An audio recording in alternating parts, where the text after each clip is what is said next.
அதிர்ஷ்டம் ஜோதிட ராசி நேயர்கள் அனைவருக்கும் செந்தில் பாபுவின் வணக்கம். 2024ஆம் ஆண்டு ஆங்கில புத்தாண்டிற்கான பலன்களை பார்க்க போகின்றோம். இனி ராசிகளுக்கான பலன்கள்.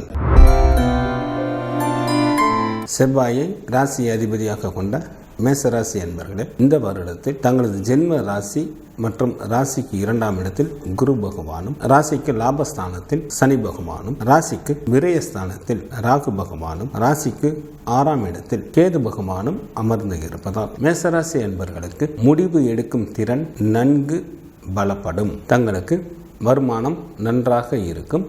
குடும்பத்தில் மகிழ்ச்சிகள் நிறைந்து காணப்படும். உறவினர்களிடையே நல்ல நெருக்கமான தொடர்புகள் ஏற்படும். தங்களுக்கும் தங்களது தந்தைக்கும் பதவி உயர்வும் ஊதிய உயர்வும் கிடைக்கும். திருமணம் ஆகாத அன்பர்களுக்கு திருமணம் கைகூடி வரும். தங்களது நெடுநாள் கனவாக இருந்து வந்த வீடு, வண்டி, வாகனம் போன்றவைகள் வாங்குவதற்கு ஏற்ற வருடமாக இந்த வருடம் அமைந்துள்ளது. தங்களது ராசிக்கு 10 மற்றும் 11ஆம் இடத்தின் அதிபதியான சனி பகவான் தங்களது ராசிக்கு லாபஸ்தானமான 11ஆம் இடத்தில் அமர்ந்து இருப்பதால் தங்களுக்கு பல வழிகளிலும் நன்மைகளை செய்கின்றார். தங்களது தொழிலில் நல்ல ஸ்திரத்தன்மையை ஏற்படுத்தி கொடுக்கின்றார். உடன் பிறந்த மூத்த சகோதர சகோதரிகளின் வழியில் ஆதரவும் அவர்கள் மூலமாக ஆதாயமும் அடைவீர்கள். மேசராசி என்பர்கள் எதிர்பார்த்த பதவி உயர்வு கிடைக்கப் பெறுவீர்கள். வெளிநாட்டு வேலைக்கு முயற்சி செய்யும் அன்பர்களுக்கு வெளிநாட்டு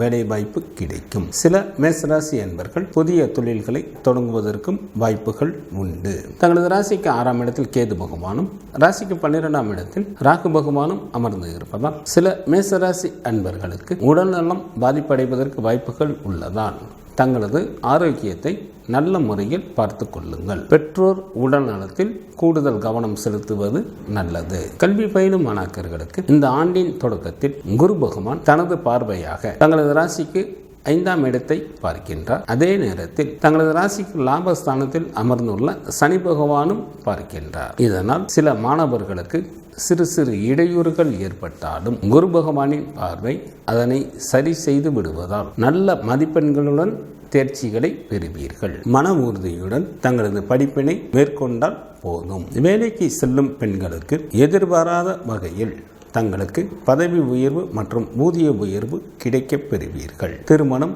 கைகூடி வரும். தங்களது ஆரோக்கியத்தில் கூடுதல் கவனம் செலுத்துவது நல்லது. தங்களது கோபத்தை கட்டுப்படுத்துவதன் மூலம் தாங்கள் பல இன்னல்களில் இருந்து தங்களை காப்பாற்றிக் கொள்ள இயலும். பிரிந்த தம்பதியினர் மீண்டும் சேருவதற்கு ஏற்ற காலமாக தற்சமயம் உள்ளது. இதனை நல்ல முறையில் பயன்படுத்திக் கொள்ளுங்கள். மேசராசியில் உள்ள நட்சத்திரத்திற்கான பலன்கள். அஸ்வினி நட்சத்திரத்தில் பிறந்தவர்களுக்கு இந்த வருடத்தில் குழந்தைகளின் மூலமாக தாங்கள் நல்ல பலன்களை எதிர்பார்க்கலாம். பயணங்களில் கூடுதல் கவனம் செலுத்துவது நல்லது. எதிலும் பொறுமையுடன் நடந்து கொண்டால் தங்களுக்கு பல விதங்களிலும் நன்மைகள் ஏற்படும். வேலை செய்யும் இடத்திலும் மேலதிகாரிகளின் ஆதரவு கிடைக்கப் பெறுவீர்கள். பரணி நட்சத்திரத்தில் பிறந்தவர்களுக்கு இந்த வருடத்தில் புனித யாத்திரை மேற்கொள்வீர்கள். தங்களுக்கு பல வழிகளிலும் உதவிகள் கிடைக்கும். அரசு வழியிலும் நன்மைகளை எதிர்பார்க்கலாம். சில அன்பர்கள் வீடு, வண்டி, வாகனம் போன்றவைகள் வாங்குவதற்கும் வாய்ப்புகள் உண்டு. பண விஷயத்தில் கவனத்துடன் இருப்பது நல்லது. கார்த்திகை நட்சத்திரம் முதல் பாதத்தில் பிறந்தவர்களுக்கு எந்த ஒரு முடிவையும் நன்கு குடும்பத்தில் உள்ளவர்களிடம் கலந்து ஆலோசித்து முடிவெடுத்து செயல்படுத்துங்கள். பயணங்களின் போது கவனத்துடனும் எச்சரிக்கையுடனும் இருப்பது நல்லது. அவசரப்பட்டு எந்த ஒரு முடிவையும் மேற்கொள்ள வேண்டாம். தங்களது உடல் ஆரோக்கியத்தில் கூடுதல் கவனம் செலுத்துவது நல்லது. சுப்பிரமணியர் வழிபாடு தங்களுக்கு நன்மையை தரும். குரு பகவான் வழிபாடு தங்களுக்கு யோகத்தை அளிக்கும்.